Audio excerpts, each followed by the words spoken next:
Le collaborateur est autant responsable que l'entreprise. Salut, c'est Marion Richard, monbeauprojet.com. Bienvenue dans ce vlog formation de formateur. Je suis en présentiel cette semaine, c'est-à-dire que je suis à nouveau en salle de cours. Je t'emmène.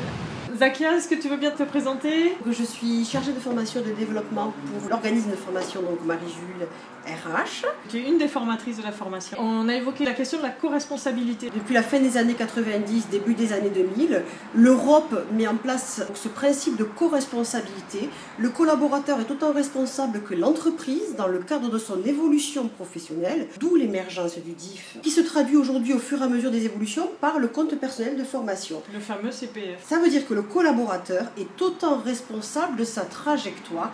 Il est aujourd'hui acteur engagé dans son évolution et n'est plus assisté en charge de prendre finalement ce que lui impose l'entreprise. Il a aussi la capacité de pouvoir évoluer s'il le souhaite en se donnant les moyens.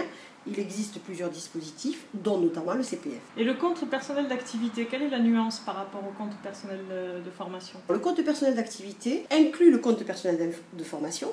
Au-delà de ça, on constate aujourd'hui qu'on acquiert des compétences aussi par l'activité bénévole. Ça inclut aussi le compte engagement citoyen. Et pour les personnes qui ont des activités assez physiques ou assez pénibles, il y a aussi le compte pénibilité qui peut donner droit à des heures supplémentaires donc de CPF. Alors l'ensemble fait qu'on devient chacun co-responsable avec notre employeur. Également, d'où l'entretien professionnel qui est mis en place donc tous les 2 ans, qui permet de réfléchir cette question de l'évolution professionnelle au sein de l'entreprise ou éventuellement hors de l'entreprise aussi. Puisqu'on pense sa trajectoire de façon, on va dire, beaucoup plus stratégique.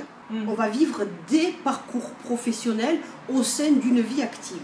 Et c'est comment je fais aujourd'hui pour mutualiser les ressources que j'ai pu acquérir au cours de ces différents parcours. L'engagement bénévole en est un. Et c'est très souvent un tremplin pour revenir à de l'activité économique. Merci beaucoup Zakia pour ces éclairages. Avec grand plaisir Marion. Voilà, j'espère que ces infos te seront utiles. Je te dis on grandit ensemble. À très bientôt. Ciao.